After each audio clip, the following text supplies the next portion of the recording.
The clay is cool against your fingertips. Not cold. Cool. The temperature of something that has rested untouched in darkness for 4,000 years. Museum Storage Vault, B7 in Philadelphia. The year is 1914. A room full of silence that isn't natural. Silence, engineered. Controlled, maintained. A silence that feels like a decision. And in your hands, a tablet, roughly 6 inches by 4. Broken along one edge, where time or violence separated it from companion pieces that may never be found. CBS 1673. A catalog number that means nothing until you understand what it describes.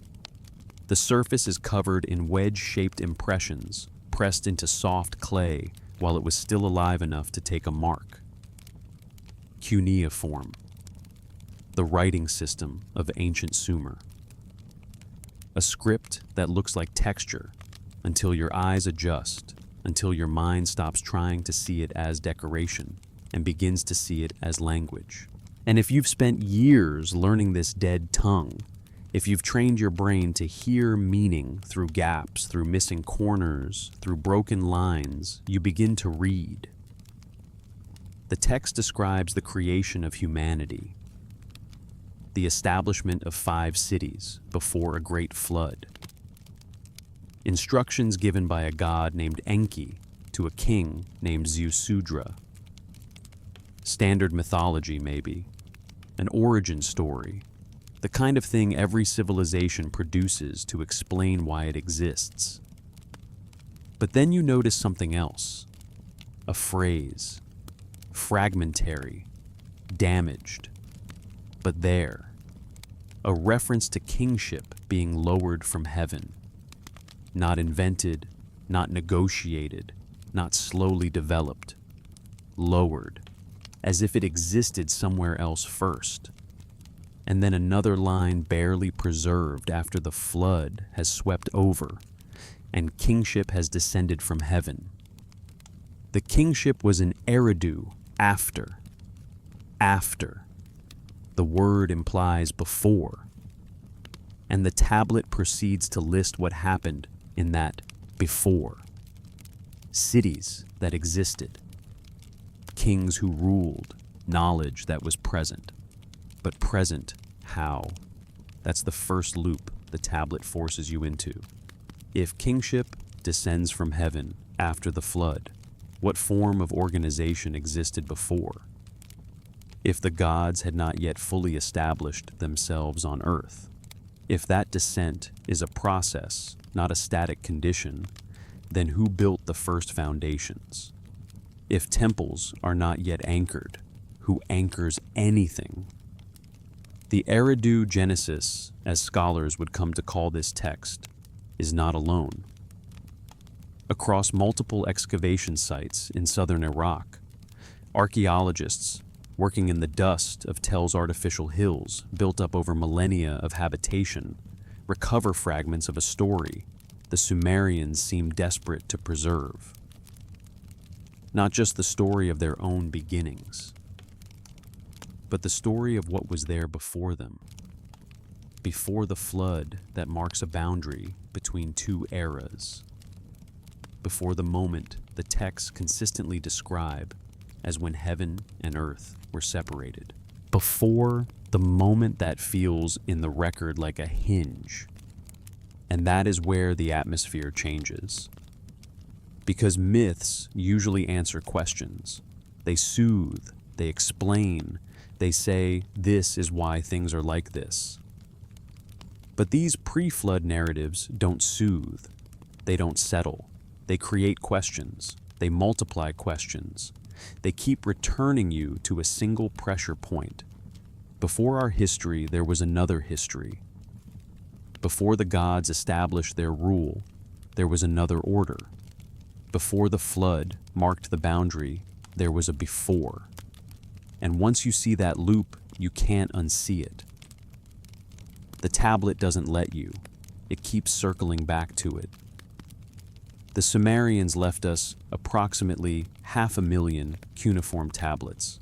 Most of them are mundane: grain receipts, land disputes, beer rations, the daily mathematics of survival, the bureaucratic muscles of a civilization.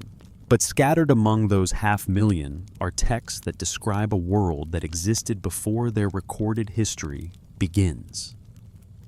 And the descriptions don't read like myth. They read like memory transmitted through catastrophe. And that's not a sensational claim. It's a textual observation. Because a myth that exists to explain the present doesn't usually obsess over discontinuity. It doesn't usually insist there was a world, then it ended, then the world restarted under different conditions. Why would you invent that? Why would you preserve lists of kings with impossibly long reigns before the flood? Unless those lists serve some function beyond storytelling. Why would you name cities? Why provide chronologies? Why distinguish between what humans invented and what was given? Why keep returning again and again to the idea that there was a time before divine beings fully established themselves on Earth? And if they descended, if they came, if they arrived, then something existed before their arrival. And that something is not described in complete sentences, not in undamaged tablets, not in a single clean narrative. It comes to us in fragments that survived fire, flood, conquest, and time. So the question that forms in the vault with the cool clay under your fingertips becomes unavoidable. What happened in that before? And what does it mean that the Sumerians structured their records as if they were preserving transmitted information about it? If you're hearing this from somewhere quiet, from a moment stolen from the demands of the day, you can leave a simple marker: where you are and what time it is where you're listening.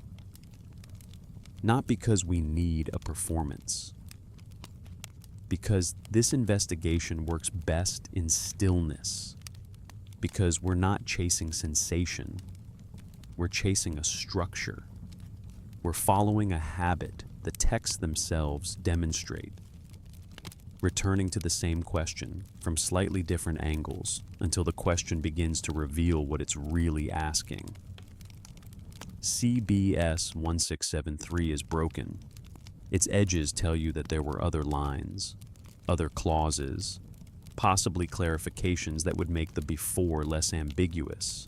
But even in its damaged state, the tablet preserves a claim that echoes across multiple Sumerian sources. Before our history, there was another history.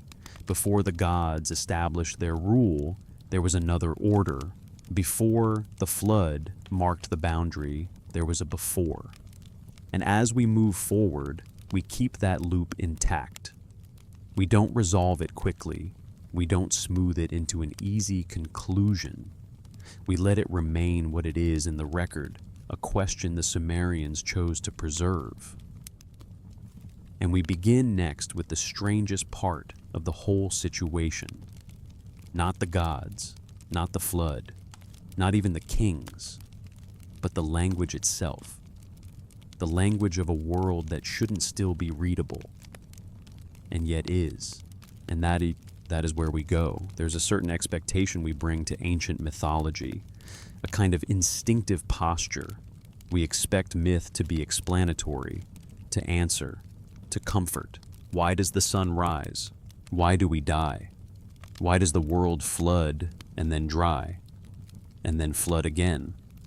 Myth, in the way we usually encounter it, is an answer in narrative form.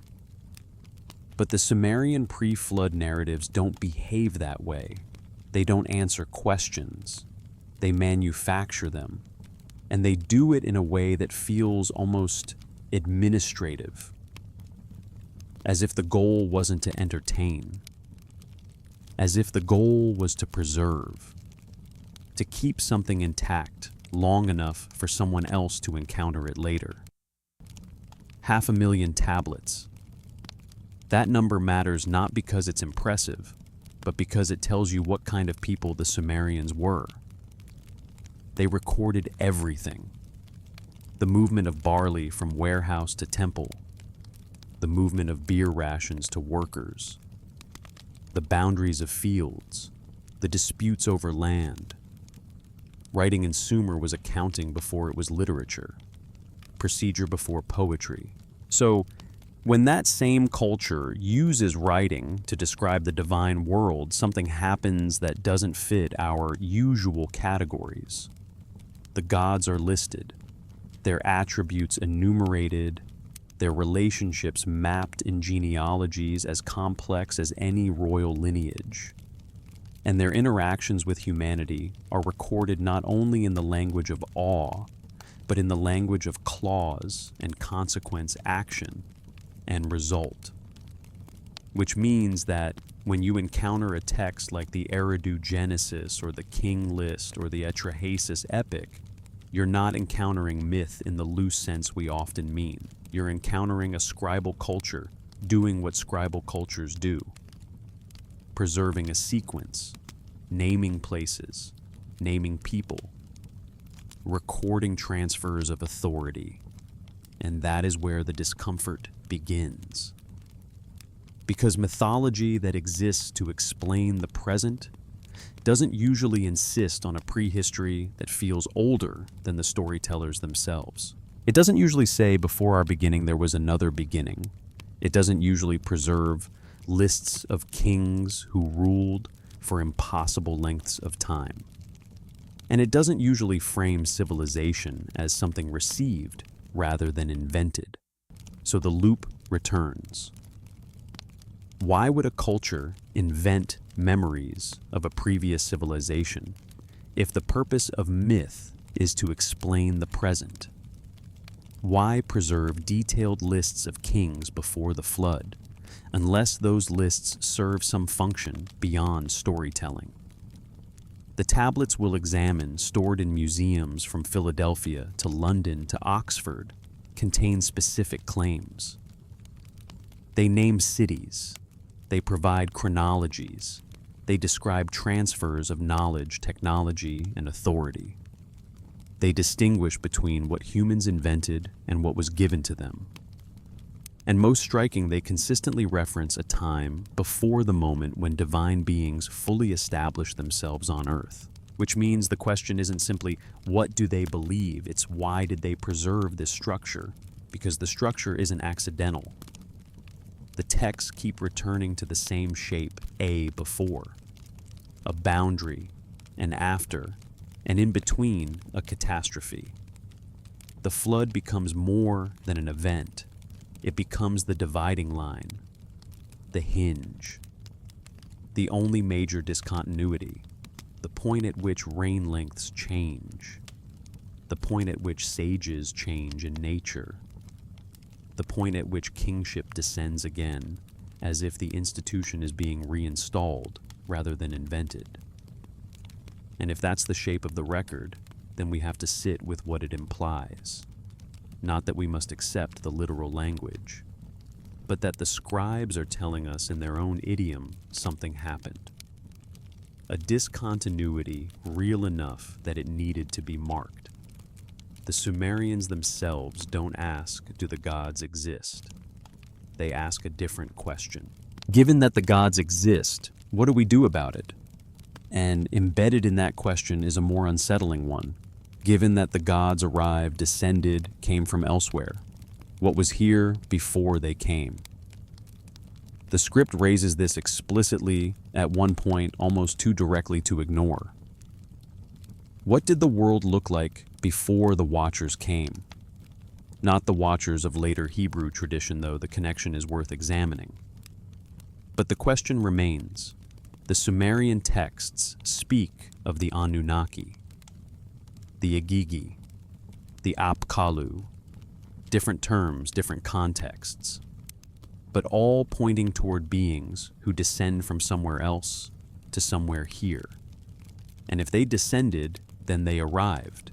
And if they arrived, then they came to a place that already existed. which means the before is not a metaphor. It's a logical requirement of the narrative. So what existed before, the tablets don't give us a single clean answer. They give us fragments. They give us lists. They give us procedures. They give us names. They give us a sense of a world that existed and then ended. A world whose memory survives only because it was transmitted across catastrophe. And that might be the most important thing to notice early. The tone. These texts don't always sound like stories told around a fire. They sound like records kept by people who were used to keeping records.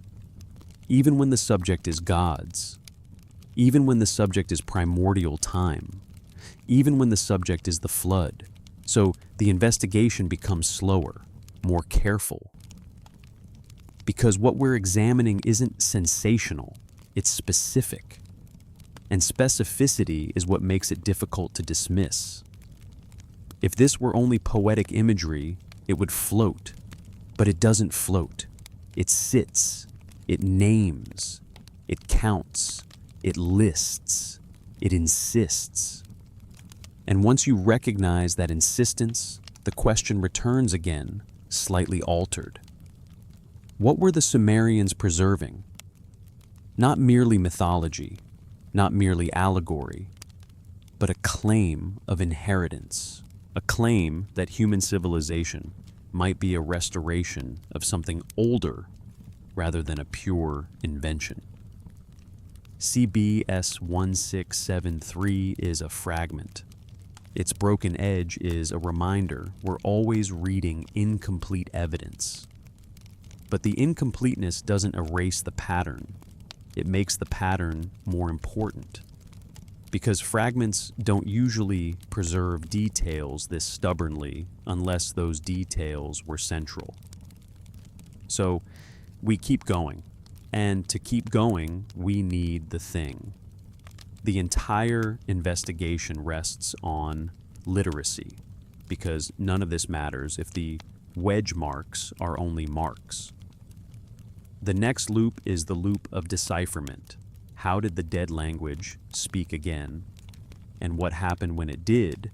The wedge-shaped marks pressed into clay shouldn't be readable. Not to modern eyes. Not after 4,500 years.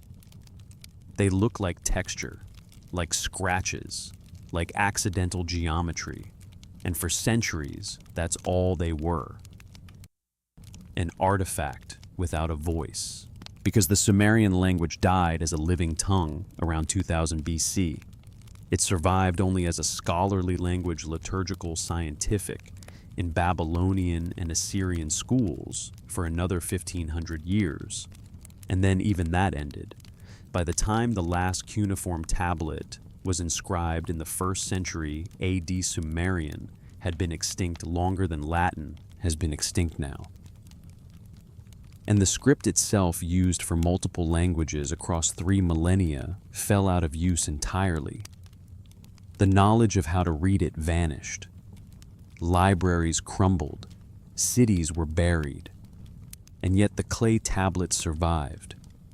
Not because they were meant to, but because catastrophe sometimes preserves what it destroys.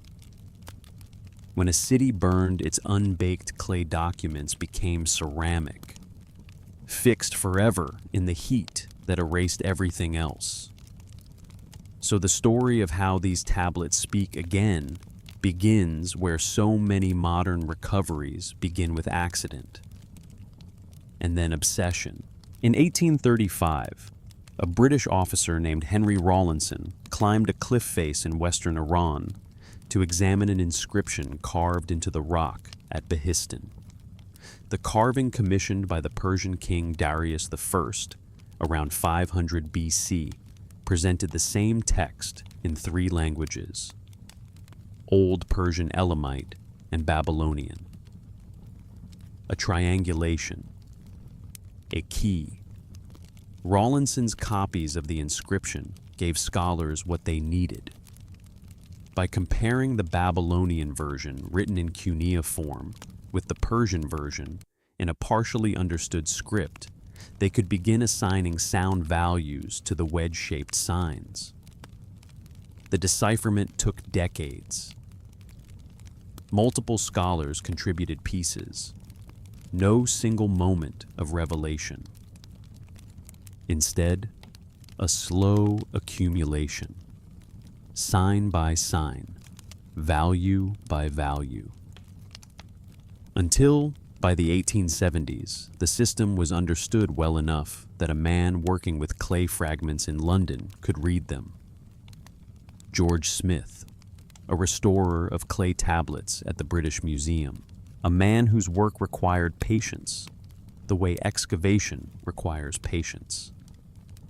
On November 3rd, 1872, Smith was examining a tablet labeled K3375 when he encountered a passage describing a great flood, a boat built to escape it, a bird sent out to search for dry land. It paralleled the biblical flood narrative, but predated it by more than 1,000 years. Smith's announcement at the Society of Biblical Archaeology caused immediate sensation. The Daily Telegraph offered 1,000 guineas to fund an expedition to find missing portions of the tablet. Smith traveled to Nineveh, sifted through already excavated materials, and on the 5th day of his search, found the missing fragment. The complete account, now known as Tablet 11 of the Epic of Gilgamesh, preserved a flood story older than Genesis. That moment matters not only because it was dramatic, but because it revealed something about the record. The flood wasn't only a biblical memory, it was a Mesopotamian one, older, deeper, embedded in a culture that had already been buried for millennia. But even then, even after Gilgamesh, even after the Daily Telegraph, and the sensation, the Gilgamesh flood account, was not the oldest. In 1906 excavations at Nippur, a Sumerian religious center in southern Iraq, uncovered fragments of an even earlier version. This text, written in Sumerian rather than Akkadian, described the same basic narrative, but named the flood hero Ziusudra rather than Utnapishtim. The Eridu Genesis pushed the written record of the flood tradition back to at least 2000 BC in its preserved form, with oral origins likely extending centuries earlier. And now the loop deepens. Because once you have multiple versions, Sumerian, Akkadian, later copies, you don't just have a story, you have transmission, you have preservation, you have a culture copying something because it believes it matters. And if the flood story is copied like that carefully repeatedly, then the flood becomes more than myth.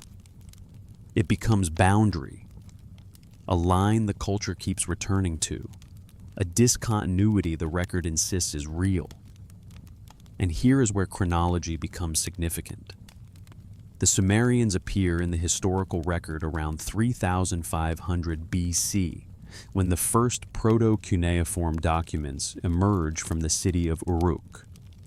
These early texts are accounting records, lists of goods, tallies of animals, records of grain distributions.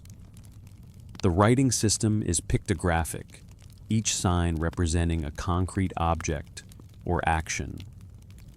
Over the next 500 years, the script becomes increasingly abstract, signs more standardized, grammar more complex. By 3000 BC, cuneiform can express complete sentences. By 2600 BC, it can preserve poetry, mythology, extended narratives. This development appears remarkably rapid to scholars. Writing systems typically evolve slowly, yet Sumerian cuneiform seems to jump from simple tallies to complex literature in less than a millennium. And more puzzling, the Sumerians were not the first inhabitants of southern Mesopotamia. Archaeological evidence confirms the presence of the Ubaid culture across the region from 5,500 to 3,700 BC. Nearly 2,000 years before the first cuneiform texts, the Ubaid people built substantial settlements, sophisticated irrigation systems, trade networks. But they left no written records. So when Sumerians appear, they arrive in the record with a writing system, a pantheon, a cosmology of creation, and a historical framework that includes events predating their own documented existence. And again, the question returns, not once, not efficiently, but repeatedly, because the texts demand repetition. Why do they already have a past? Why does the first written record of this civilization already contain claims about what was there before writing? Why does literacy arriving relatively late immediately begin recording an earlier era, as if that era mattered even more than the era of writing itself? The answer might be simple imagination, but the record complicates that simplicity. Because the tone is not imaginative in the way we expect myth to be. It's bureaucratic, it's list-like, it's procedural, and the flood again sits in the middle like a divider. A historical sensation for George Smith, a cultural boundary in the King List, a narrative hinge in Eridu Genesis.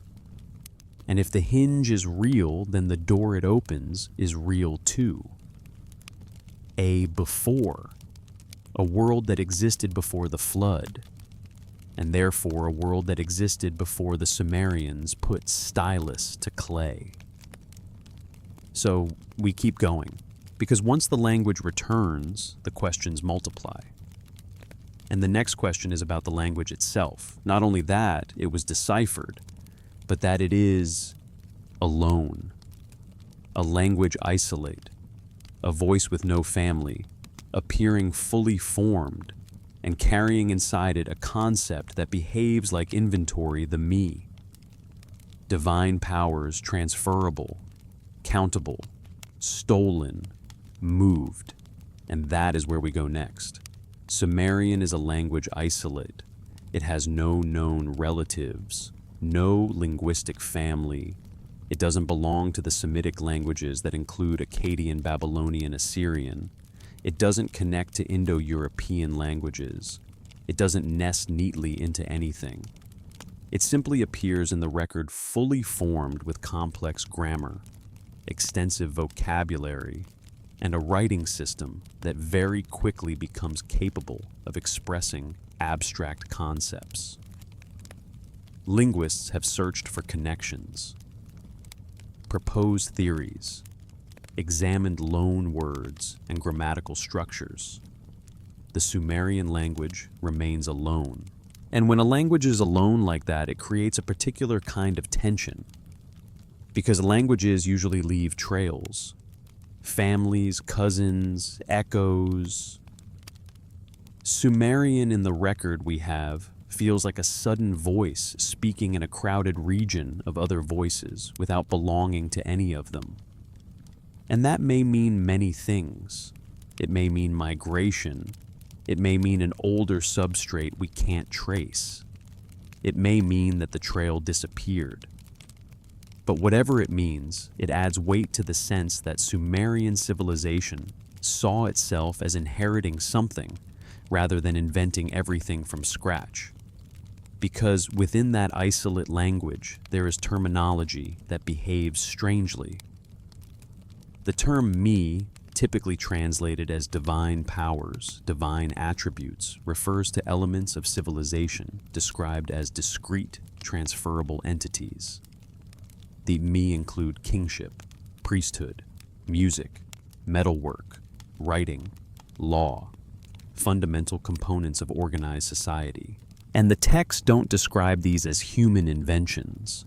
They describe them as possessions of the gods, items that can be given, stolen, transferred, moved from one location to another. The myth of Inanna and Enki narrates this with unusual specificity. Inanna travels to Eridu. She gets Enki drunk. She tricks him into giving her the me, and she transports them to her city Uruk. Now pause there, because myths can be playful, gods can be tricked, stories can be humorous, but the underlying logic here is not casual. If writing music law kingship are inventions that slowly emerged through human development, why frame them as transfers? Why list them like objects? Why describe them with such specificity as countable things, as possessions, as something that can be physically moved from one city to another? If the Emmy are metaphorical, why do they behave like inventory? And again, the loop returns. Why does the culture describe itself as receiving? Why insist that the essential components of civilization were not created by humans, but acquired from beings who already possess them? It's not only the me, it's the pattern. The language repeatedly frames civilization as something imported, lowered from heaven, brought from the river, transferred from one city to another, installed, restored, and the flood sits between phases, marking the moment after which things descend again, as if being reissued. The word Anunnaki appears throughout Sumerian religious texts. Standard translation renders it as those of princely blood or offspring of the sky god. The Anunnaki function as a group of deities associated with judgment, cosmic order, earthly kingship. But the texts distinguish them from another group, the Igigi.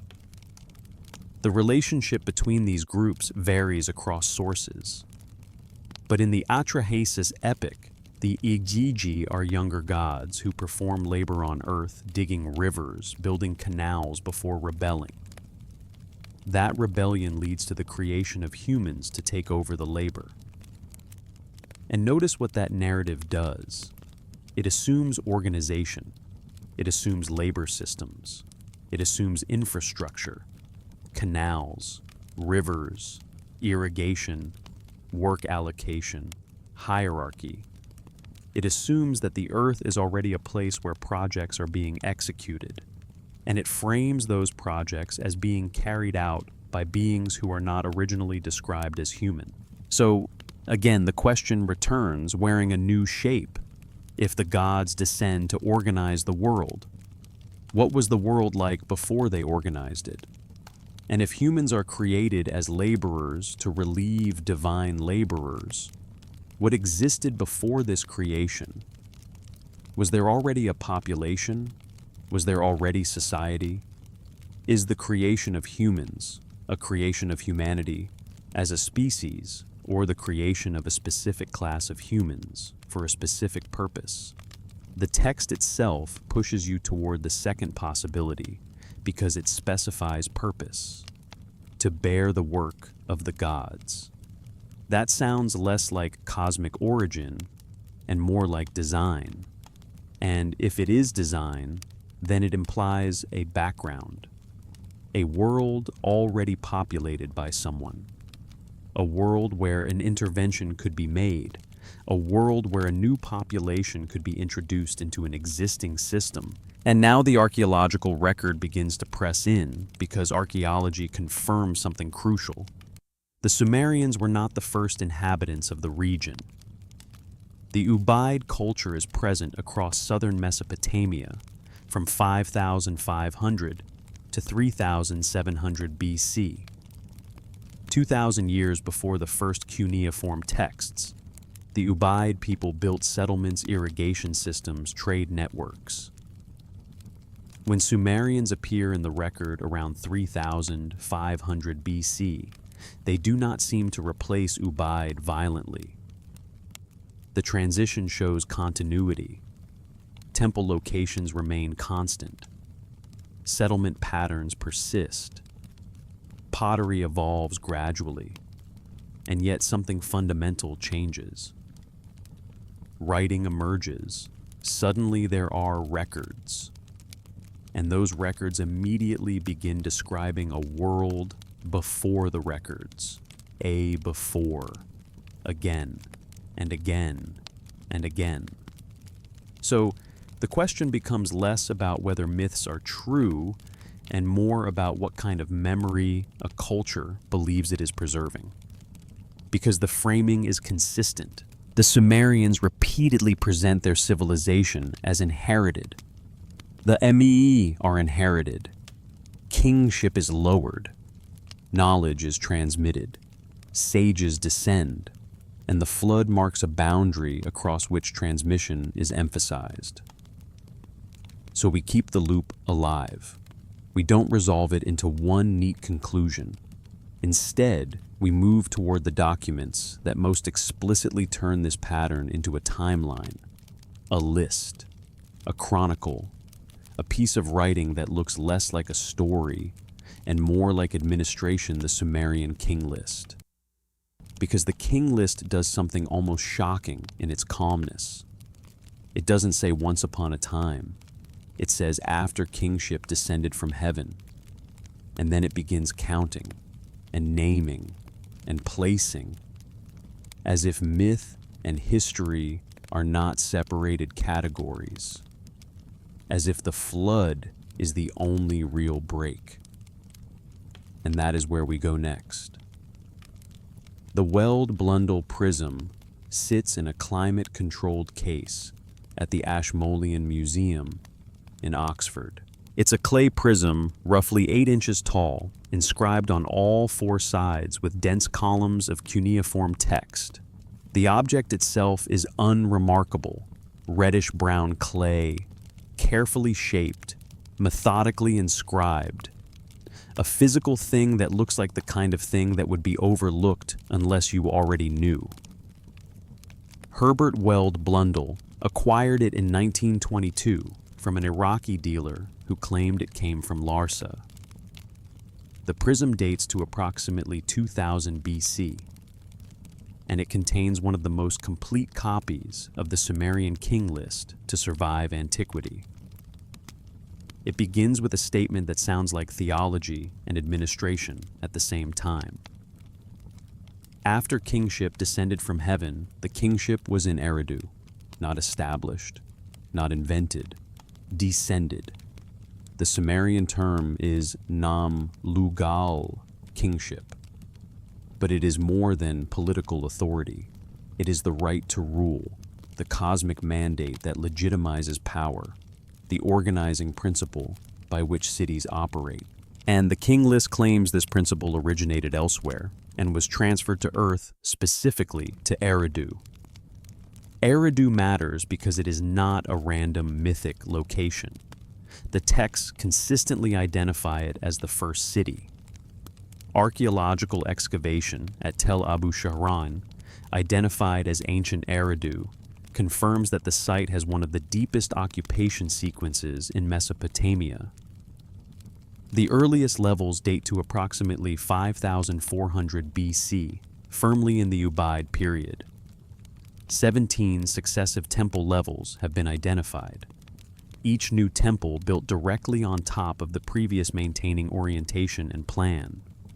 The earliest, a small reed shrine. The latest, the massive temple of Enki. Continuous rebuilding over millennia. So when the king list says kingship descended to Eridu, first, it is selecting a place with demonstrable antiquity. A site that predates written Sumerian. A site that already carries the weight of before inside the soil itself. Then the list begins its antediluvian section. In Eridu, Ululim became king. He ruled for 28,800 years. Alaugar ruled for 36,000 years. 2 kings, 64,800 years. And the list continues through other cities. Bad Tibira, Larak, Sipar, Shurupak. 5 cities, 8 kings. A combined total of 241,200 years. Then comes the transition. a line that divides the prism into two worlds. Then the flood swept over. After the flood had swept over and the kingship had descended from heaven, the kingship was in Kish. The numbers are impossible as literal chronology. No human reigns for 28,800 years. No civilization remains unchanged for 241,200 years. Mainstream scholarship treats these numbers as symbolic or legendary. There are theories, dynasties rather than individuals, different counting systems, legendary exaggeration, astronomical calculations, and maybe pieces of those theories touch something true. But none of them remove the structural peculiarity of the king list, because the king list does not change tone when it crosses from antediluvian to post-flood. It doesn't announce, now we leave myth and enter history. It lists antediluvian rulers with the same formula it uses for later rulers. Name, city, length of reign, transition. After the flood, the format remains identical. Only the numbers change. The first post-flood dynasty at Kish includes 23 kings ruling a combined 24,510 years, 3 months, and 3.5 days. Still impossible, but notably shorter, and now including fractional precision, and then gradually reign lengths decrease. Not in one clean step, but slowly, as if conditions are changing across generations. By the time the list reaches rulers, we can verify independently the format has never changed. Only the scale has. And this is why the king list creates an interpretive problem. It presents a continuous sequence. The flood is the only major discontinuity. The difference between antediluvian kings and post-flood rulers is not framed as fantasy versus reality. It is framed as a difference in conditions. Something changed at the flood, something that affected how long kings could rule. But kingship itself remains the same institution. It descends again from the same source to a new location. So, we return to the central question again and again because the texts force us to, what were they recording? If we set aside the literal numbers, what information does the antediluvian section preserve? First political organization existed before the flood. Kingship, centralized authority, and an individual ruling from a city predates the catastrophe. Second, the antediluvian cities are real places with archaeological records extending into the pre-Sumerian period. Eridu, Shuruppak, sites with deep antiquity, not fantasy locations. Third kingship descends twice, once before the flood, once after. This implies interruption, then restoration. And the restoration goes to Kish, a city that archaeology confirms becomes a major center in the early dynastic period, immediately after flood layers appear. So the king list sequence matches an archaeological pattern, ancient settlements, catastrophe, then new centers rising. And still the loop returns, because the king list doesn't just preserve names. It preserves the insistence that there was a before, and that the before had cities, and that the before had organization, and that the before had authority. So when the Eridu Genesis tells you about 5 cities before a great flood, and the king list gives you 5 cities before a flood, the two texts begin to echo each other. Not in exact detail, but in structure. Before, flood, after. And now the Atrahasis epic enters, because Atrahasis gives us something the king list does not. It gives us the logistics of the gods. It gives us the labor. It gives us the rebellion. It gives us the creation of humans as an administrative solution. And it gives us the flood as a corrective measure for an unintended consequence, which means Atrahasis becomes a narrative bridge between the kingless chronology and the flood tradition's preservation. So we move into Atrahasis next, not to prove anything, but to notice something simple and unsettling. Atrahasis reads like a chronicle that happens to involve gods, and it insists again that there was a before. The British Museum catalogue lists tablet K11624 as a fragment. 12 lines of Neo-Assyrian cuneiform, damaged clay, broken edge. But the surviving text describes a moment before the creation of humanity. The gods are divided into classes. The Anunnaki hold authority. The Igigi perform labor. They dig rivers. They excavate canals. They dredge waterways. The work is exhausting.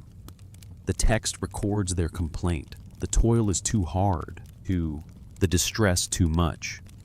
And this fragment connects to larger tablets held elsewhere. BM 78941 preserves portions of the middle. BM 78943 contains fragments of creation and flood. Additional fragments from Sipar and other sites fill gaps.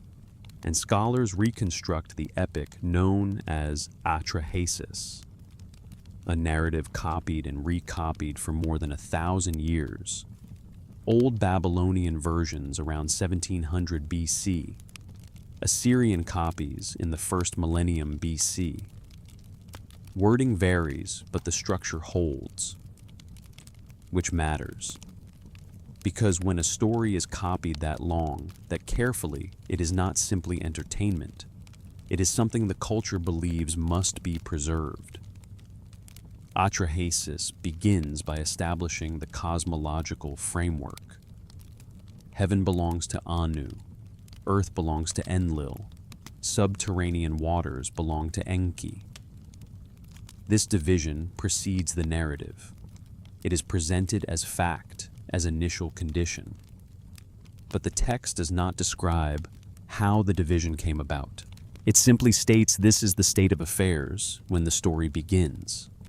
And then the Igigi are already laboring, already digging, already exhausted, already at the edge. After 40 years, the text specifies the duration they rebel. They burn their tools. They march at night to Enlil's dwelling. They surround his house. The confrontation is described with procedural detail. The gatekeeper looks out and sees. He bolts the gate. Nusku Enlil's vizier is awakened. They listen to the noise of the Igigi. Enlil responds with alarm. He questions Anu and Enki. The three great gods deliberate. The labor is necessary. Rivers must be maintained. Canals must function. Agricultural infrastructure requires constant upkeep. But the Igigi refuse to continue. So Enki proposes a solution. Create a substitute laborer. Nintu can produce a new being designed specifically for this purpose. And here is where Atrahasis becomes strange in its precision. The creation sequence contains technical detail. The gods select one of their own, a god named Wyla. He is slaughtered. His blood is mixed with clay. Nintu shapes the mixture. 7 males, 7 females, specific numbers, specific materials, specific procedures. The Igigi spit on the clay. Nintu announces, "You commanded me a task. I have completed it." This isn't the language of allegory, it's the language of record keeping. And once again, the loop returns. Is this describing the origin of humanity as a species, or the creation of a specific kind of human for a specific purpose, because the purpose is explicit, to bear the work of the gods? That is, design language, tool language, function language. And if it is design, then it implies background populations, because you don't create laborers in a vacuum. You create laborers to insert them into a system that already exists. The narrative continues. Humans multiply, they spread across the land, they perform agricultural labor, they maintain irrigation. The solution works. But 600 years pass. Again, the text specifies duration. Human population grows. They make noise, uproar loud enough to disturb Enlil's sleep. Enlil complains to the assembly. Humans are too numerous, too noisy. Something must be done. Plague is sent. Enki interferes, warning Atrahasis how to avert disaster through ritual. Population recovers. More time passes. Noise returns.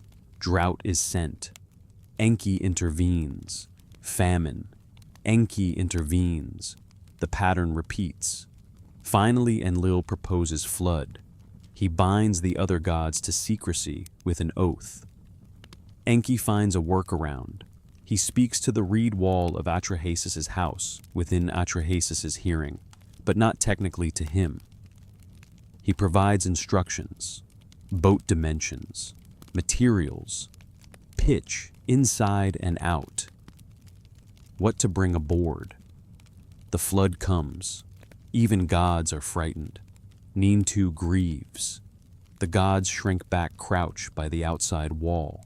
Waters cover everything, then recede. Atrahasis opens the boat. He offers sacrifice. The smell reaches the gods. They gather like flies. This detail appears across multiple flood narratives. Divine beings responding to sacrifice like hungry creatures. And it suggests something crucial. The flood disrupts the divine economy. If humans exist to perform labor and provide offerings, their destruction threatens the system the gods depend on. So the ending is compromise. Humans are recreated, but with limits built in. Shorter lifespans, infant mortality, women who can't bear children, population control through natural means rather than catastrophe. And now step back. Because Atrahasis isn't only a story, it's a sequence. Divine beings already present and organized. They engage in labor that transforms landscape. They create humans as a solution to a labor problem.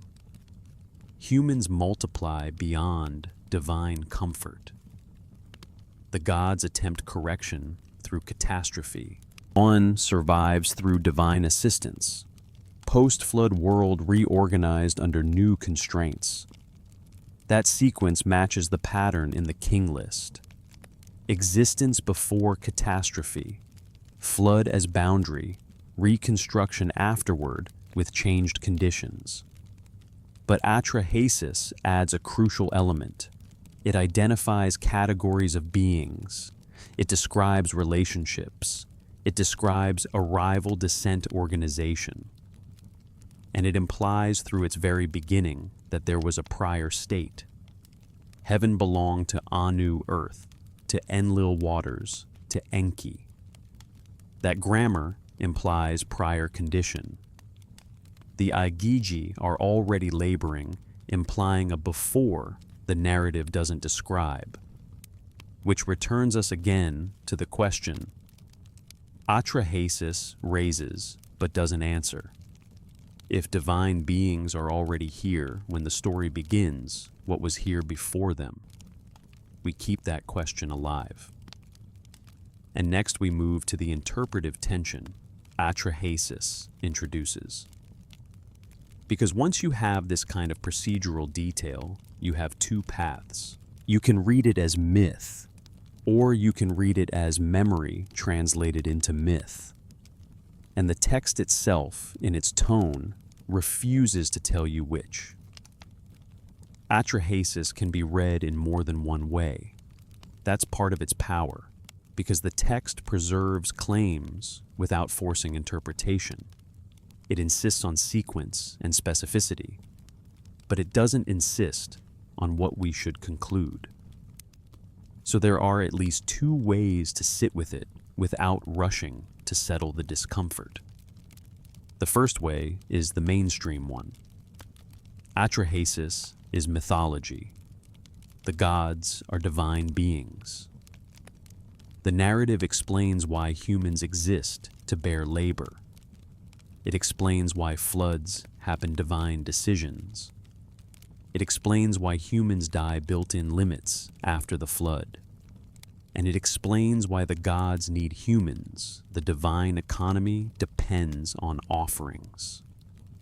In this reading, the procedural detail is simply a feature of Mesopotamian storytelling.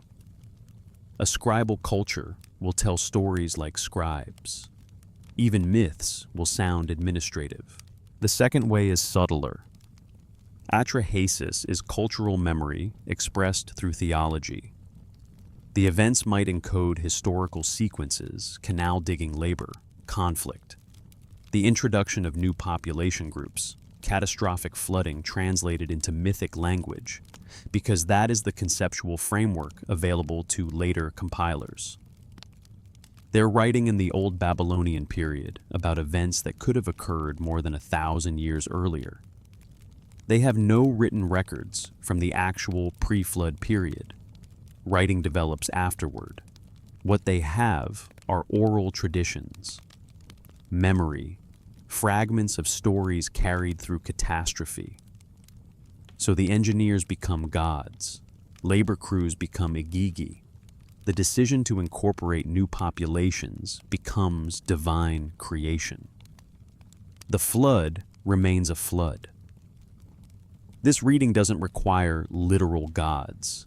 It requires that something happened in pre-flood Mesopotamia that later cultures remembered as the creation of a specific population for a specific purpose.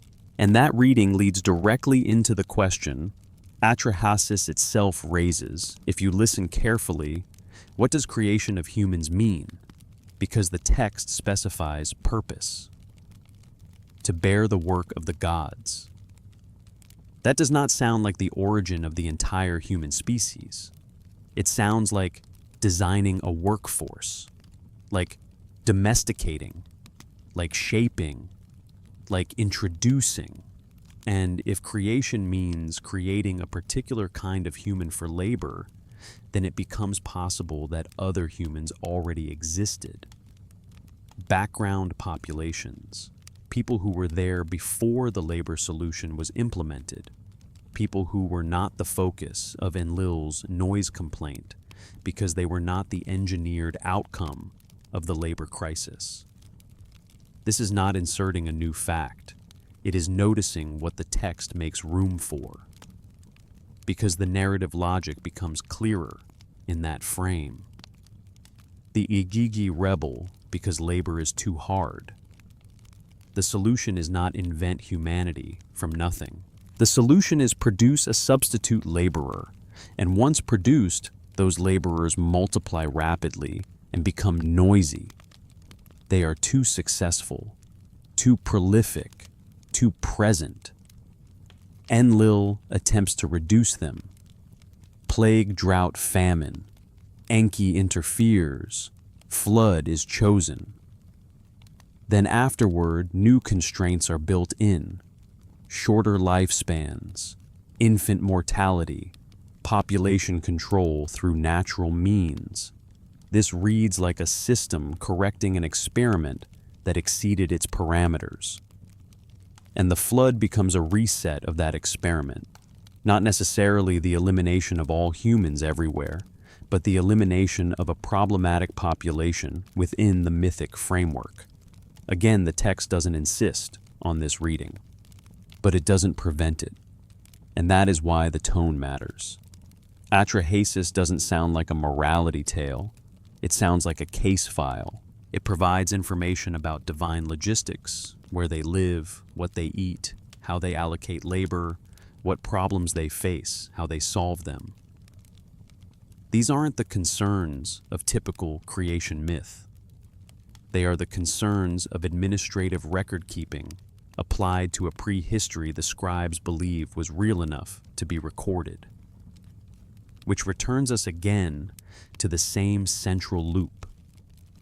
Before the flood, certain beings performed certain actions, creating certain results. The flood disrupted the system. After the flood, reconstruction occurred under different conditions. The beings involved had names, relationships, specialized functions. Events occurred in order. Cities existed in specific locations. Knowledge was transmitted through particular channels. This insistence on sequence makes these narratives feel less like timeless myth and more like memory preserved through disruption. But even if you accept that, you still face another question, because the texts do not only preserve memory of catastrophe, they preserve memory of inheritance. They insist that knowledge came from outside, from sages, from heaven, from the river, from gods, from before. So the before becomes layered. Before the flood, yes, but also before the arrival of those who teach, before the descent of kingship, before the establishment of temples, before the full manifestation of divine beings on earth.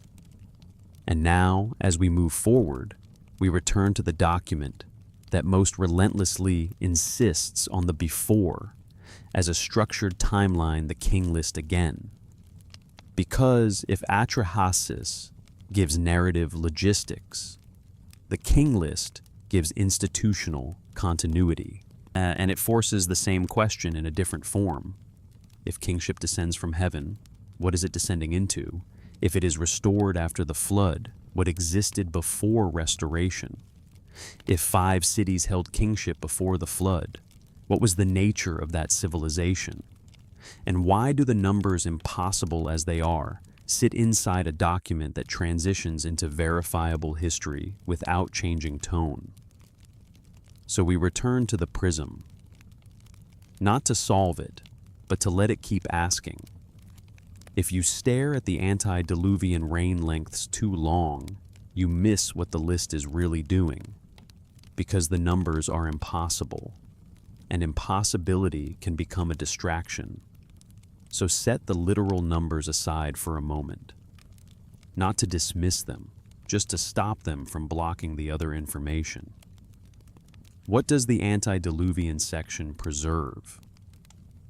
First, it preserves the claim that political organization existed before the flood. Kingship is not invented after catastrophe. It is restored. It descends again, which means the institution predates the disaster. Second, it preserves the claim that specific cities existed before the flood, not vague locations. Eridu, Bad Tibera, Larak, Sipar, Shurupak. And these are not fantasy names. Archaeology confirms deep antiquity at these sites. Eridu is Ubaid old. Shurupak is real excavated flood layered. The list anchors its prehistory in geography. Third, it preserves a transfer pattern. Kingship is in Eridu first, then moves, city to city, then the flood sweeps over, then kingship descends again to Kish, not back to Eridu, not back to the original, but to a new center in the changed world. And archaeology confirms something that fits this pattern. Kish rises as a major urban center in the early dynastic period, around the time flood layers appear in stratigraphy. So The list's structure matches a plausible historical process, catastrophe, then new centers emerge. Fourth, it preserves the sense that conditions changed at the flood. Not that reality changed into fantasy, but that the operational environment changed. Rain lengths shorten, sages become less divine. The world after is not the world before, and the flood is the hinge. Now scholars have explanations for the numbers: symbolic, dynastic, different counting systems, legendary exaggeration. And those explanations may all be partially correct. But there is another possibility: the structure makes room for a compilation problem. If later compilers were preserving information about antediluvian rulers, using sources they didn't fully understand, they might record numbers without being able to verify them. And the precision changes after the flood. In the post-flood Kish dynasty, you get fractional detail, years, months, days. That feels like better data, closer memory, more reliable record keeping. Earlier numbers are huge and rounded. Later numbers get more specific, which suggests the compilers had better information about later periods and more corrupted or fragmentary sources for earlier ones. This isn't proof. It's just how compilation works when you inherit fragments. And inheritance is what these texts keep insisting is happening, which is why the king list creates that particular sensation. It feels like someone trying to preserve a timeline they didn't completely control. They don't introduce the antediluvian period as pure fiction. They introduce it as a continuation, and they move from it into verifiable kings, as if the genre never changed. So again, the loop returns. If this is mythology, why does it look like chronicle? If it is chronicle, why does it contain impossible numbers? If the numbers are symbolic, why preserve them with such seriousness? If the seriousness is real, what were they preserving?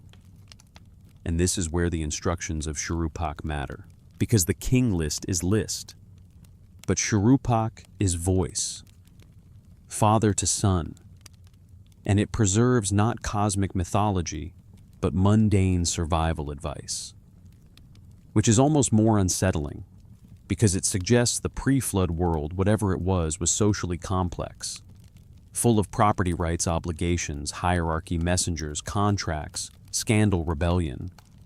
Not a primordial garden, not a mythic haze, a civilization. And it frames that civilization as existing before the flood, with knowledge that must be carried across. So the king list gives you the skeleton, city's kingship transfers flood boundary. Shurupak gives you the bloodstream, how people live, negotiate, protect themselves, speak carefully, avoid traps. And together they form a claim: civilization existed before the flood. The flood disrupted it. Survivors carried knowledge across the boundary. Post-flood civilization is inheritance, not invention.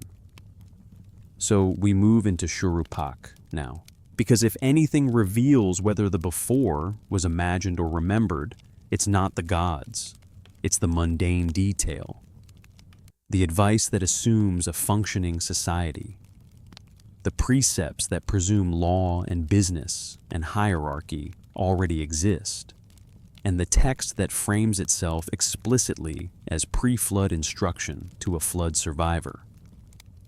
The clay tablet designated CB S8322 in the University of Pennsylvania Museum contains 54 lines of Sumerian text. It dates to approximately 1900 to 1600 BC. But the composition it preserves claims greater antiquity, and it opens with a rhythm that feels like distance itself. In those days, in those far remote times, in those nights, in those faraway nights, in those years, in those far remote years. at that time. The wise one who knew how to speak in elaborate words lived in the land. The wise one is Shuruppak. The text identifies him as son of Ubar Tutu, grounding him in the genealogy preserved by the king list. Shuruppak ruled the city of Shuruppak, the last antediluvian city mentioned in the king list immediately before the flood. And the text frames itself as his instructions to his son Ziusudra, the same Ziusudra who appears in the Eridu Genesis as the flood survivor, the Sumerian equivalent of the figure who survives the boundary event. So already before you even read a single piece of advice, the structure has done something. It has built a transmission chain across catastrophe. One speaks from before, one survives after, and the text itself becomes evidence that knowledge crossed the boundary. The instructions of Shuruppak are preserved on more than 24 tablets and fragments from multiple sites. It's one of the most widely copied texts in Sumerian literature. The oldest copies date to the early dynastic period around 2600 BC. Later copies show it was still being copied more than 500 years after that. Scribal schools used it as an educational text. Students learned to read and write by copying it. But the content suggests it wasn't valued merely as practice. It was moral education, social navigation, a compendium of wisdom necessary for proper living. And what makes it unusual isn't the content. Many cultures have wisdom literature. What makes it unusual is the frame. This is not anonymous proverbs. This is not a famous sage from within the historical period. This is an antediluvian king instructing a flood survivor. It locates its authority in the time before, and it implies urgency because catastrophe approaches. The flood is not described directly, but it hangs over the relationship like weather. Shuruppak speaks as if time is limited. Ziusudra listens as if he will need to carry this alone. And the advice itself is mundane. It is not cosmic secret. It is not mystical doctrine. Be humble before superiors. Don't speak ill of others. Maintain your property. Choose your wife carefully. Be honest in business. Don't vouch for someone he will have a hold on you and you will have to pay. Don't pass judgment when you drink beer. Don't speak improperly. Later, it will lay a trap for you. Don't buy the house of a rebellious man. Don't buy the field of a rebellious man. The text warns against rash speech, careless promises, premature judgment. It teaches the slow discipline of living inside a complex society. And that's the point. Because the instructions assume a world with property rights, legal obligations, business relationships, slavery, festivals, marriage customs, social hierarchy, messengers, diplomacy, intercity relations. It assumes settled civilization, not in the sense of a mythic golden age, in the sense of a functioning system. And it frames this system as existing before the flood, which means the text is not teaching Ziusudra how to invent civilization from scratch after disaster. It is teaching him how to function in civilization that already exists, how to navigate it, how to survive inside it. And if the flood destroys infrastructure, then this wisdom becomes portable infrastructure. Civilization compressed into precepts that one person can memorize and carry through catastrophe. That's a different kind of preservation than we usually talk about. Not archives, not temples, but behavior, ethics, social skills, the ability to rebuild trust, to negotiate, to manage property, to avoid traps. In a post-flood world where the old systems have been broken, some lines mention the gods directly. Do not question the orders of your mother and your personal god. Mother and personal god paired as parallel sources of authority, it assumes divine involvement in daily life. Personal gods giving orders.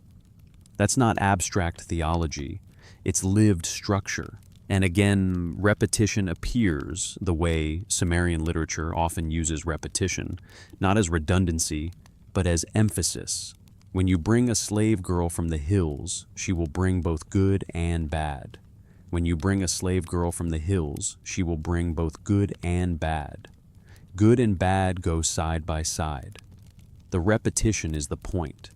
The structure of the advice is the structure of the world, mixed outcomes, layered consequences. And the archaeological site of Shuruppak, modern Tel Fara, adds weight.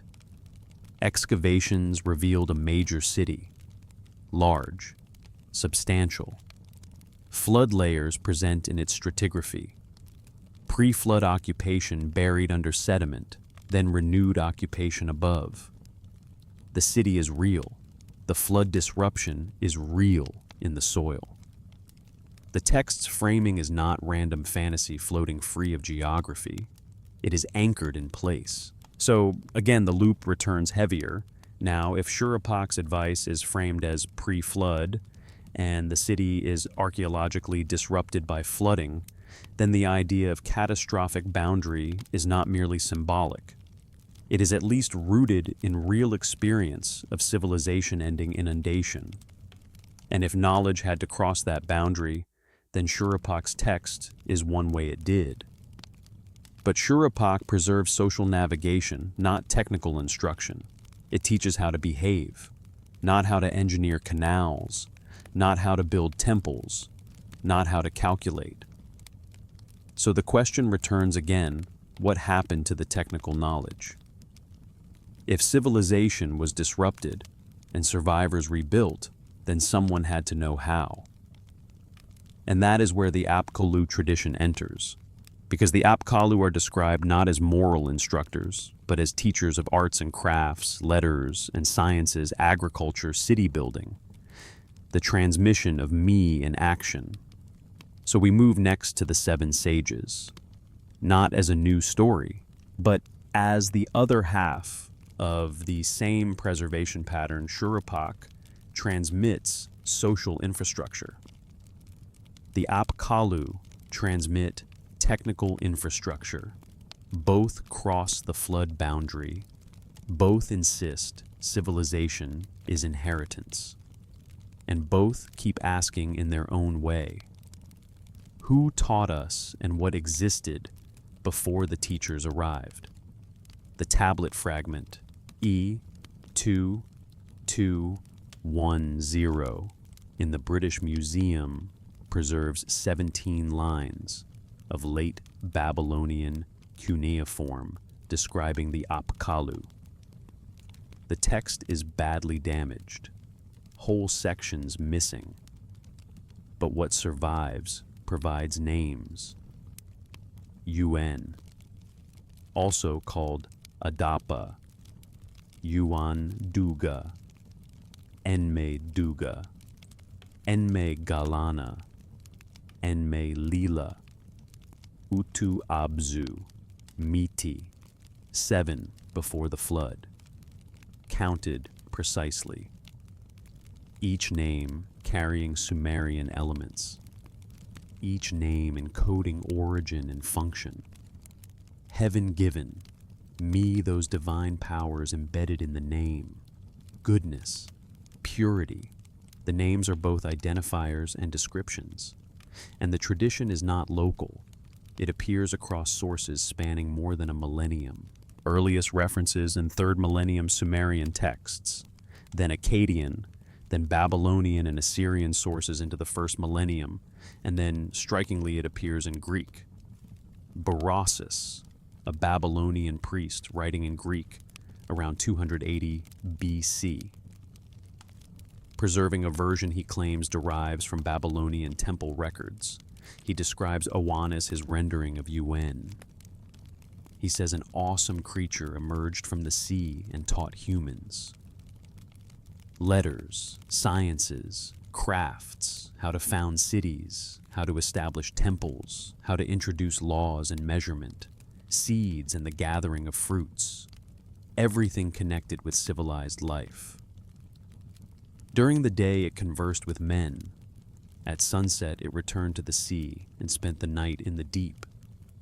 And Berossus continues after him, other similar creatures appeared, and information about them is in the books of kings.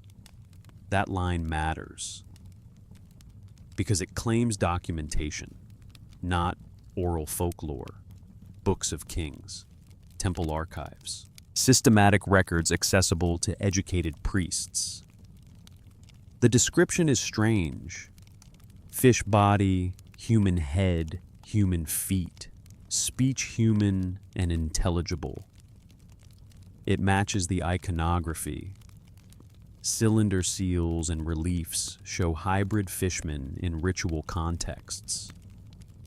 Purification, trees, vessels. The image is preserved consistently alongside the names and functions. And again the loop returns. If this is symbol, why is it so consistent? If this is myth, why does it behave like archive? If this is archive, what is it? Archiving.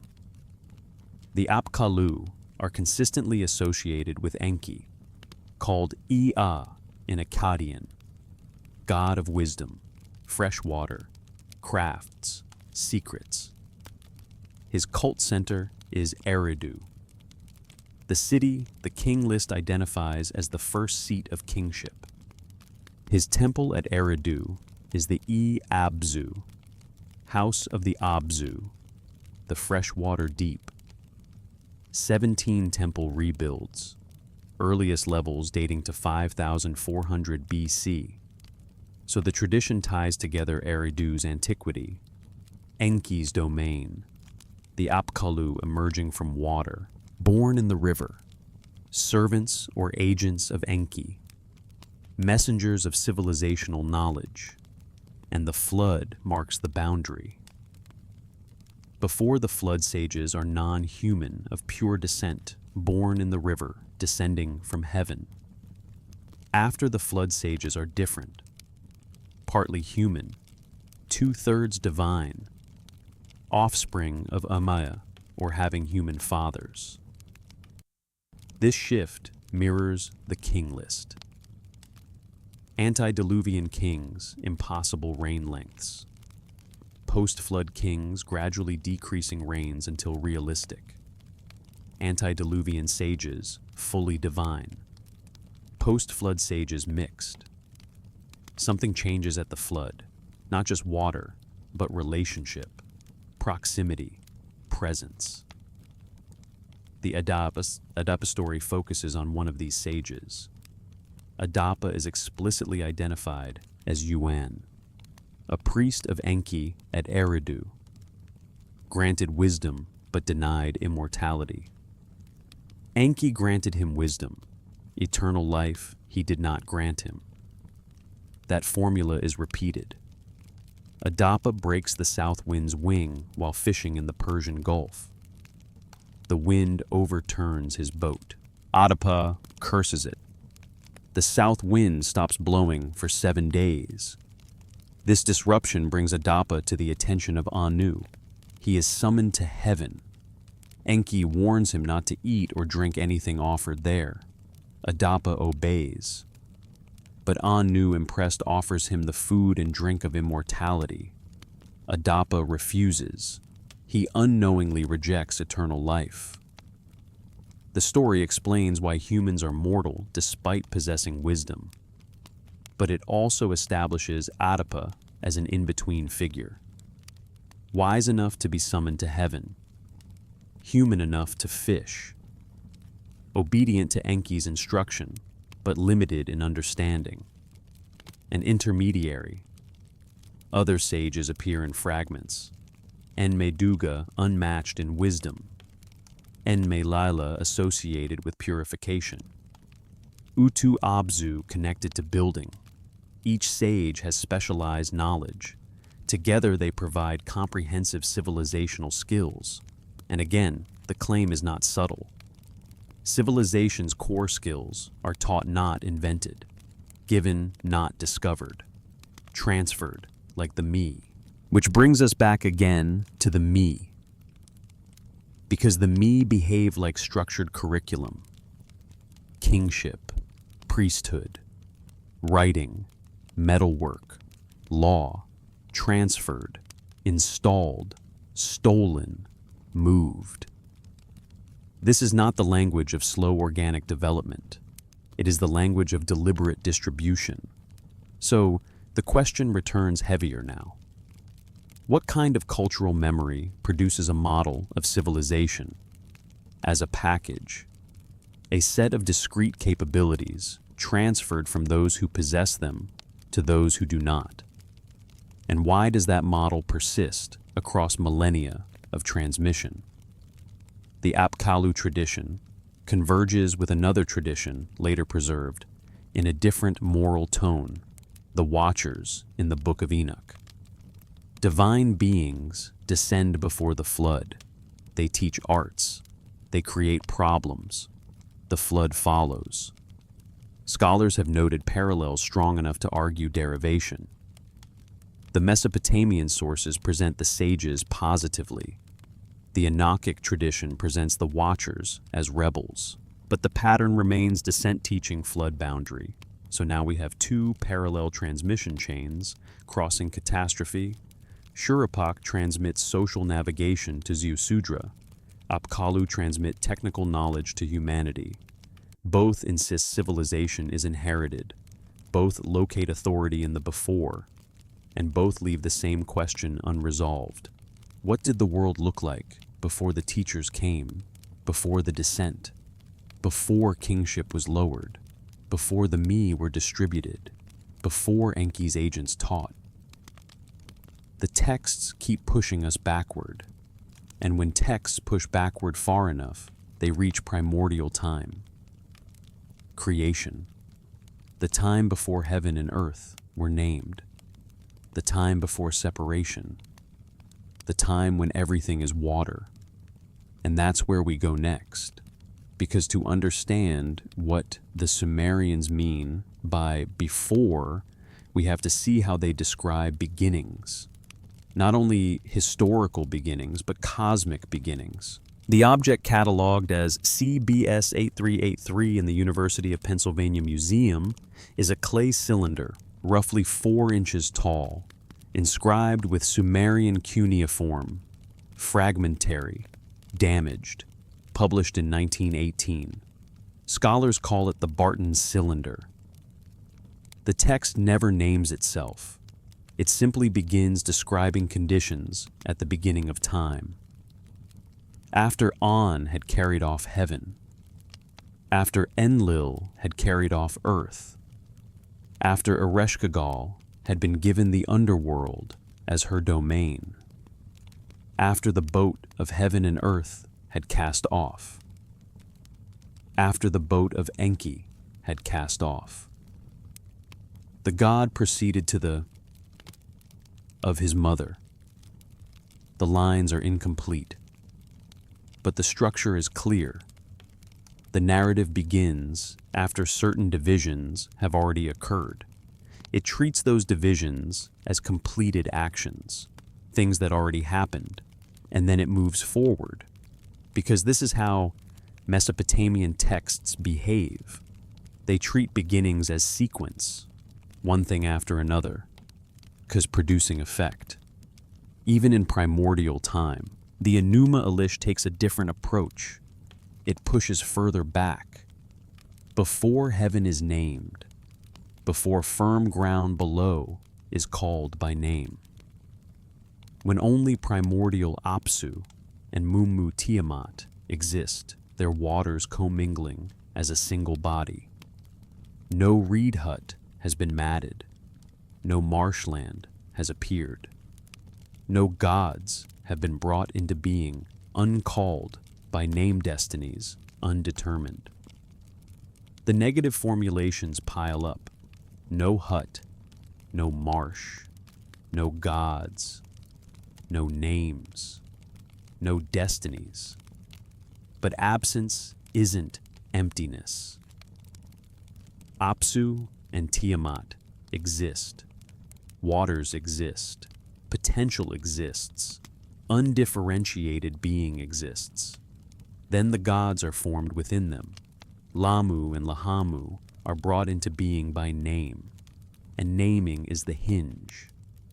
Before naming undifferentiated, after naming discrete existence, the Enuma Elish moves forward through generations. Younger gods become more active, more boisterous.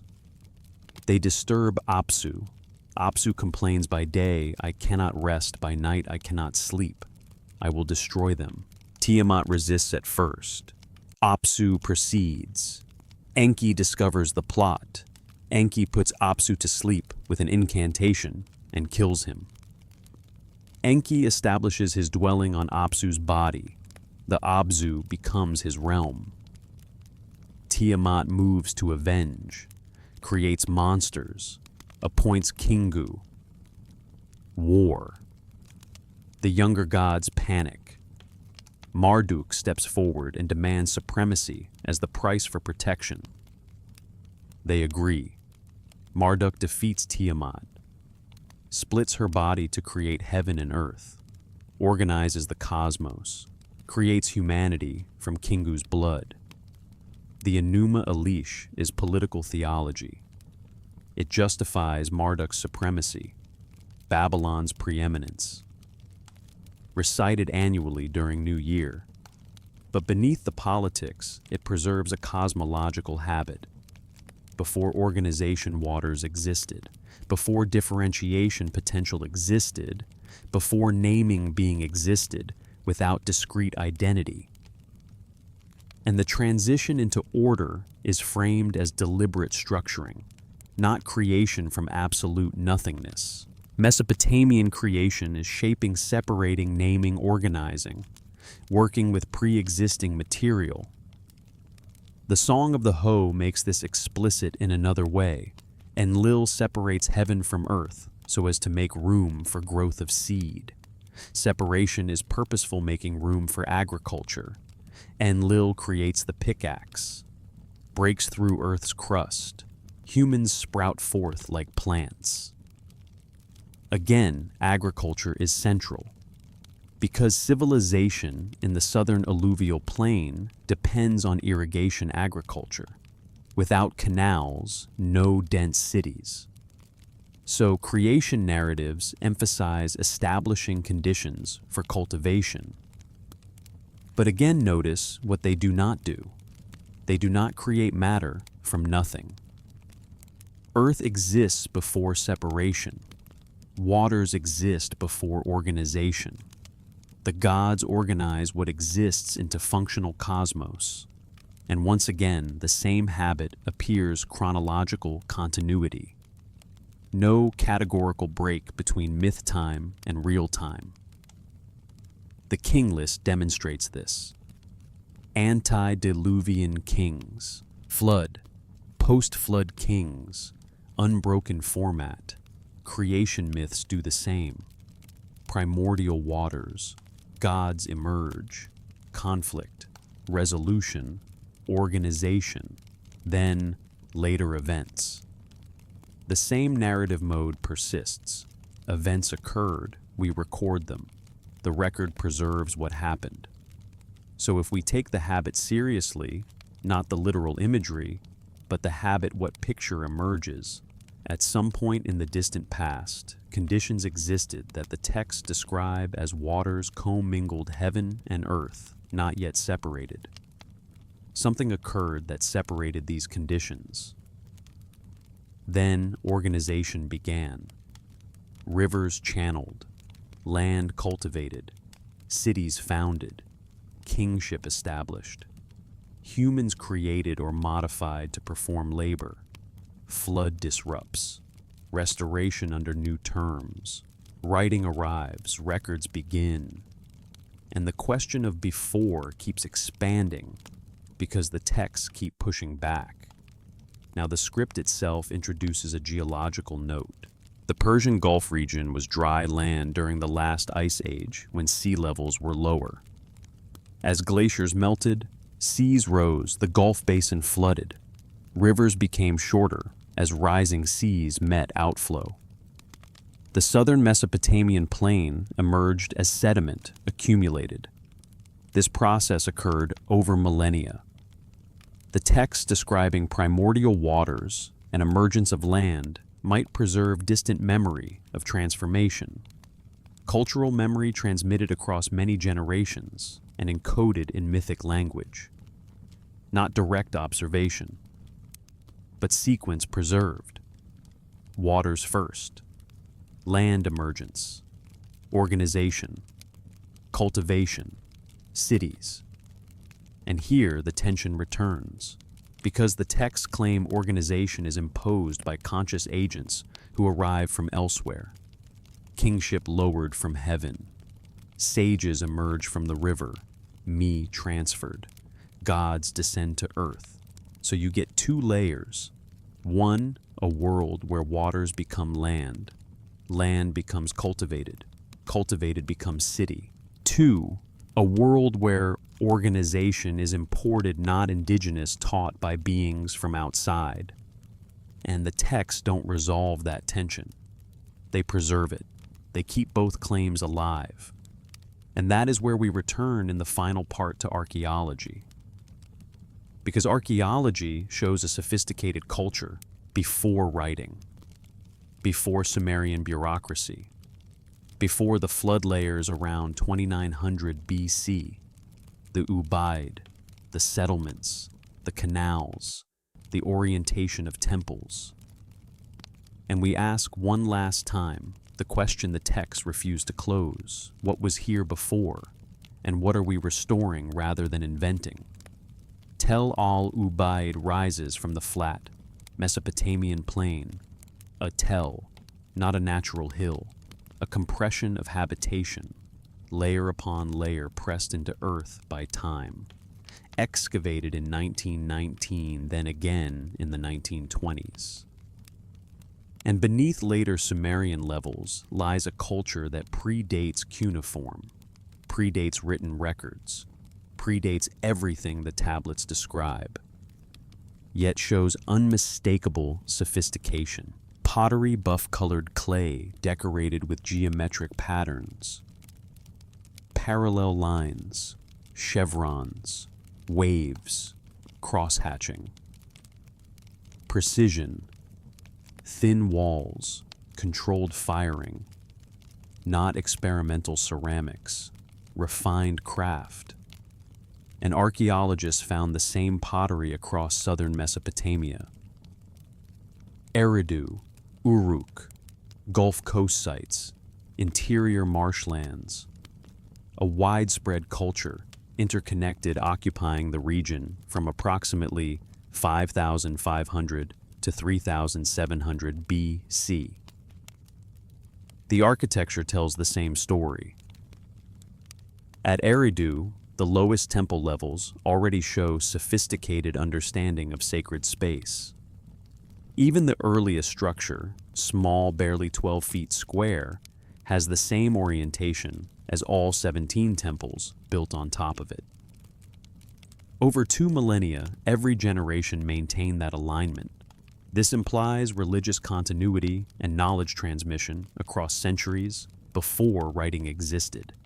Ubaid settlements show urban planning, houses aligned along streets, drainage systems, storage buildings holding surplus grain, fishing gear hooks and net weights, agricultural tools, sickle blades, grinding stones, irrigation equipment.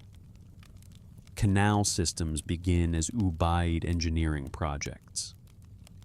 Someone surveyed the landscape, calculated grades, directed labor crews to dig channels across miles of flat terrain. That requires mathematics, organization, authority structures capable of mobilizing labor. Yet the Ubaid left no written records, no tablets documenting calculations, no lists of kings, no prayers preserved in clay. If they had administrative structures, knowledge systems, religious frameworks, they existed in forms that didn't survive. Oral transmission, perishable materials, practices that leave little trace.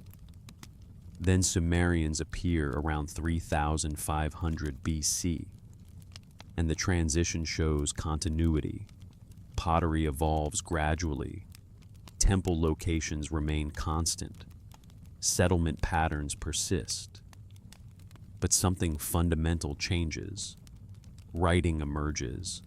Suddenly there are records, grain tallies, god lists, myths, king lists, instructions, flood narratives.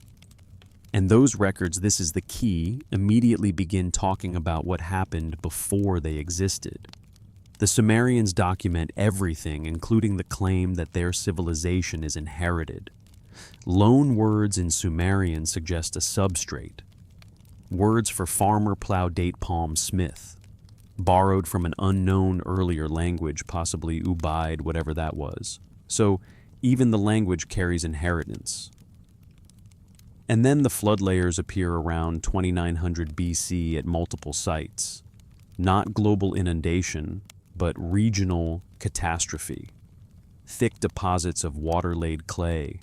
Occupation resumes above. Continuity in pottery. Continuity in settlement. But disruption in infrastructure.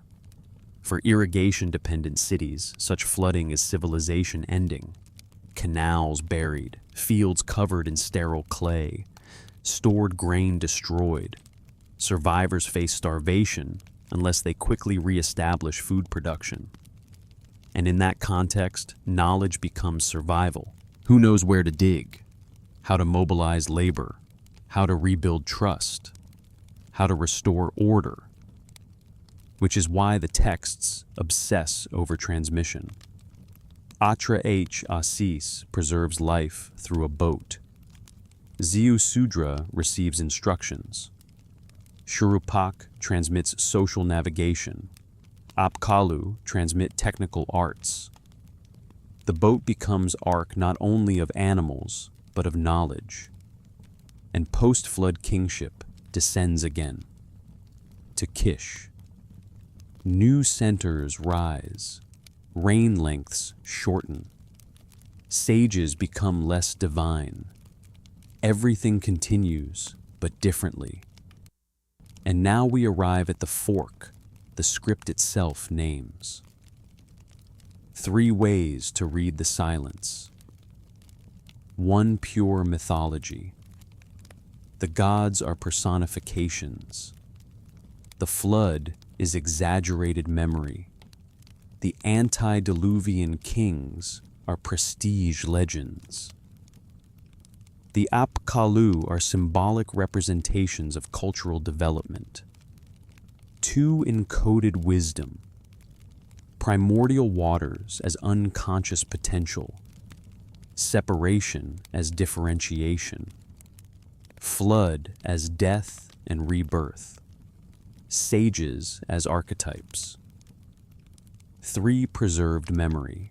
Texts transmit actual information about pre-literate Mesopotamian culture, filtered through oral tradition and expressed in theological language.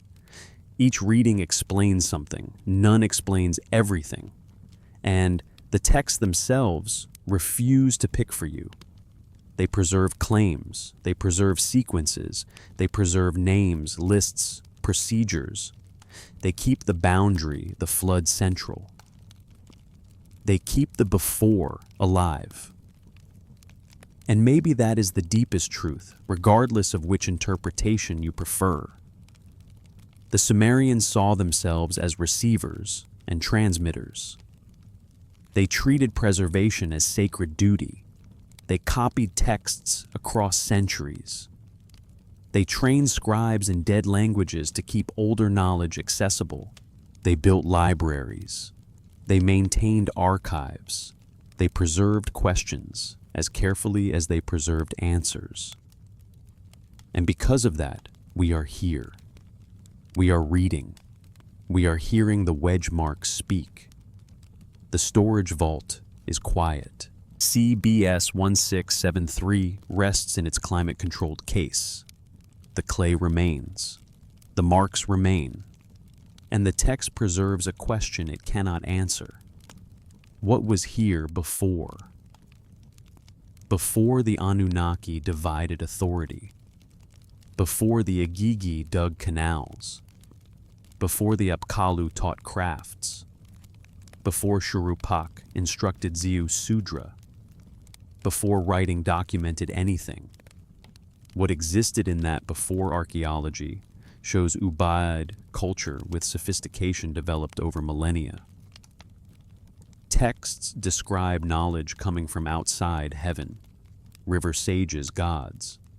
Both might be true in different ways, or both might point to something earlier still. A culture predating even Ubaid, whose knowledge was inherited, transformed, and remembered as descent. The tablets don't resolve this. They don't close the loop.